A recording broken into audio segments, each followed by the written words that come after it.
ಇವಾಗ ಈ ಪೆಮ್ಡಾಸ್ ರೂಲ್ದು ಎರಡನೇ ವಿಡಿಯೋ ಹೇಳ್ತೀನಿ. ಹಂಗಂದ್ರೆ ಇದರಲ್ಲಿ ಒಂದಷ್ಟು ಪ್ರಾಬ್ಲಮ್ಗಳು ಮಾಡ್ತೀನಿ. ಇವಾಗ ಕೊಟ್ಟಿರೋ ಪ್ರಾಬ್ಲಮ್ ಏನು ಅವರು ಇದು 2 ಟೈಮ್ಸ್ ಆಫ್ ಬ್ರ್ಯಾಕೆಟಲ್ಲಿ 3 + 5. ಇವಾಗ ಬ್ರ್ಯಾಕೆಟ್ ಐತೆ, ಆ್ಯಡ್ ಮಾಡೋದೈತೆ, ಗುಣಿಸೋದೈತೆ. ಇವಾಗ ಯಾವ ರೂಲ್ ಉಪಯೋಗಿಸ್ಬೇಕು? ಅದೇ ರೂಲು, ಪೆಮ್ಡಾಸ್ ರೂಲ್ ಅನ್ನೋದು ಉಪಯೋಗಿಸ್ಬೇಕು. ಇದು ಉಪಯೋಗಿಸಿದಾಗ ಏನಾಯಿತು, ಇಲ್ಲಿ ಪೆಮ್ಡಾಸ್ ರೂಲ್ ಅನ್ನೋದು ಇದು ಫಸ್ಟು ಪ್ಯಾರಂಥೆಸಿಸ್ ಕ್ಲಿಯರ್ ಮಾಡಬೇಕು. ಹಂಗಂದ್ರೆ ಬ್ರ್ಯಾಕೆಟ್ ಒಳಗಡೆ ಏನಾಯ್ತು 3 + 5. ಅದೆಷ್ಟಾಯಿತು 3 + 5 8 ಆಯಿತು. ಬ್ರ್ಯಾಕೆಟಿಂದ ಆಚೆ ಬರ್ತದು. ಆಮೇಲೆ ಇದು 2 ಟೈಮ್ಸ್ ಆಫ್ 8. 2 ಟೈಮ್ಸ್ ಆಫ್ 8 ಅಂದರೆ ಒಂದು ಆಪ್ರೇಷನ್ ಉಳಿದಿರೋದು, ಅದನ್ನು ಮಾಡಬೇಕು. 2 8 16. ಅಲ್ಲಿಗೆ ಇದ್ರ ಟೋಟಲ್ ವ್ಯಾಲ್ಯೂ 16 ಉಳೀತು. ಅದೇ ಥರ ನೆಕ್ಸ್ಟ್ ಇನ್ನೊಂದು ಪ್ರಾಬ್ಲಮ್ ತಗೋಬೇಕು. ಈ ಪ್ರಾಬ್ಲಮಲ್ಲಿ ಏನಂತ ಕೊಟ್ಟವ್ರೆ, 2 × 3 2 ಟೈಮ್ಸ್ ಆಫ್ 3 + 5 ಸ್ಕ್ವೇರು. ಇವಾಗ ಯಾವುದು, ಇವಾಗಲೂ ಗುಣಿಸೋದೈತೆ, ಕೂಡೋದೈತೆ, ಎಕ್ಸ್ಪೊನೆಂಟ್ ಐತೆ. ಅದೇ ಥರ ಪೆಮ್ಡಾಸ್ ರೂಲ್ ಅನ್ನೋದು ಉಪಯೋಗಿಸ್ಬೇಕು. ಇಲ್ಲೂ ಪೆಮ್ಡಾಸ್ ರೂಲ್ ಉಪಯೋಗಿಸಿದಾಗ ಫಸ್ಟು ಪ್ಯಾರಂಥೆಸಿಸ್ಸು, ಬ್ರ್ಯಾಕೆಟ್ಗಳೈತಾ ಇಲ್ಲ ಇಲ್ಲಿ. ನೆಕ್ಸ್ಟ್ ಎಕ್ಸ್ಪೊನೆಂಟ್ ನೋಡಬೇಕು. ಇಲ್ಲೈತೆ ಎಕ್ಸ್ಪೊನೆಂಟ್ 5 ಸ್ಕ್ವೇರು. 5 ಸ್ಕ್ವೇರ್ ಅಂದರೆ 5 ಟೈಮ್ಸ್ ಆಫ್ 5. 5 5 25. ಅಲ್ಲಿಗಿದೆಷ್ಟಾಯಿತು 2 × 3 + 25 ಆಯಿತು. ಅದೇ ಥರ ಇವಾಗ ನೆಕ್ಸ್ಟ್ ಯಾವ್ದು ನೋಡಬೇಕು, ಎಕ್ಸ್ಪೊನೆಂಟ್ ಆದಮೇಲೆ ಮಲ್ಟಿಪ್ಲೈಯಿಂಗ್ ಡಿವಿಷನ್ನು, ಗುಣಿಸೋದು ಭಾಗಿಸೋದೈತೆ, ಇಲ್ಲೈತೆ ಗುಣಿಸೋದು. 2 times of 3. 2 3 6 + 25. ಇದು ಒಂದೇ ಕೊನೆದು ಉಳಿದಿರೋದು, ಅದನ್ನು ಮಾಡಾಕ್ಬಿಡ್ಬೇಕು. 6 + 25 ಅಂದರೆ 31. ಅಲ್ಲಿಗೆ ಕೊನೆದು ಎಷ್ಟಾಯಿತು, ಇಷ್ಟನ್ನು ಮಾಡಿದಾಗ 31 ಆಯಿತು. ನೆಕ್ಸ್ಟು ಇನ್ನೊಂದು ಪ್ರಾಬ್ಲಮ್ ತಗೋಬೇಕು. ಈ ಇನ್ನೊಂದು ಪ್ರಾಬ್ಲಮಲ್ಲಿ ಏನೈತೆ ಅಂದರೆ ಇದು 16 / 2 + 2 ಬ್ರ್ಯಾಕೆಟಲ್ಲಿ. ಇವಾಗಲೂ ಅದೇ ಥರ ಪೆಮ್ಡಾಸ್ ರೂಲ್ ಅನ್ನೋದು ಉಪಯೋಗಿಸ್ಬೇಕು.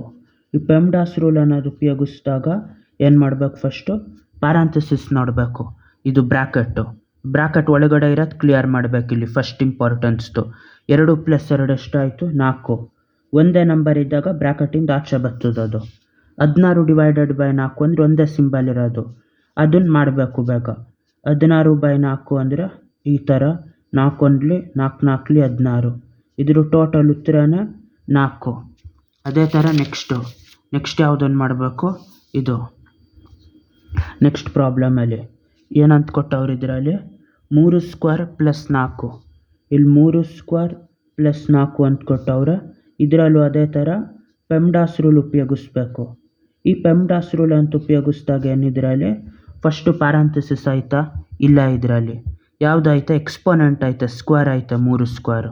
3 ಸ್ಕ್ವೇರ್ ಅಂದ್ರೇನು 3 × 3 3 3 9. ಅಲ್ಲಿಗಿದ್ರ ಬೆಲೆ 9. 3 ಸ್ಕ್ವೇರ್ ಅಂದರೆ +4. ಒಂದು ಆಪ್ರೇಷನ್ ಇರೋದು, ಅದನ್ನು ಮಾಡಿಬಿಡ್ಬೇಕು ಫಸ್ಟು. 9 + 4 ಎಷ್ಟು 13. ಅಲ್ಲಿಗೆ ಟೋಟಲ್ ಆಗಿ ಎಷ್ಟಾಯಿತು 13 ಇದ್ರದ್ದು. ಈ ಪೂರ್ತಿ ಪ್ರಾಬ್ಲಮ್ದು ವ್ಯಾಲ್ಯೂ ಅದು. ನೆಕ್ಸ್ಟು ಬೇರೆ ಪ್ರಾಬ್ಲಮ್ ತೆಗಿಬೇಕು. ನೆಕ್ಸ್ಟ್ ಯಾವ ಪ್ರಾಬ್ಲಮ್ಮು, ಲಾಸ್ಟ್ ಪ್ರಾಬ್ಲಮ್ ಅಂದರೆ ಇದು ಅವ್ರು ಕೊಟ್ಟಿರೋದು ಎಷ್ಟು 3 ಸ್ಕ್ವೇರ್ + 4 ಆದಮೇಲೆ 6 - 2 ಹೋಲ್ ಸ್ಕ್ವೇರು. 6 - 2 hole square. ಇಲ್ಲಿ ಬ್ರ್ಯಾಕೆಟು ಐತೆ, ಮೈನಸ್ಸು ಐತೆ, ಇದು ಐತೆ ಎಕ್ಸ್ಪೊನೆಂಟು ಸ್ಕ್ವೇರು. ಇವಾಗಲೂ ಅಷ್ಟೇ ಪೆಮ್ಡಾಸ್ ರೂಲ್ ಅನ್ನೋದು ಉಪಯೋಗಿಸ್ಬೇಕು. ಈ ರೂಲ್ ಉಪಯೋಗಿಸಿದಾಗ ಏನಾಯ್ತದೆ, ಇದರಲ್ಲಿ ಈ ಥರ ಫಸ್ಟು ಪ್ಯಾರಂಥೆಸಿಸ್ಸು, ಬ್ರ್ಯಾಕೆಟ್ ಕ್ಲಿಯರ್ ಮಾಡಬೇಕು. ಬ್ರ್ಯಾಕೆಟ್ ಒಳಗಡೆ ಏನಾಯ್ತು 6 - 2 ಅದೆಷ್ಟಾಯಿತು 4 ಆಯಿತು. ಒಂದೇ ನಂಬರ್ ಬ್ರ್ಯಾಕೆಟ್ ಇಲ್ದಂಗೆ ಆಯಿತು. ಅದರ ಸ್ಕ್ವೇರ್ ಇತ್ತಲ್ಲ, ಇಷ್ಟಕ್ಕೂ ಪೂರ್ತಿ ಸ್ಕ್ವೇರ್ ಇತ್ತು. ಅದು ಸಾಲ್ವ್ ಆದಮೇಲೂ ಅದಕ್ಕೆ ಸ್ಕ್ವೇರ್ ಉಳೀತು.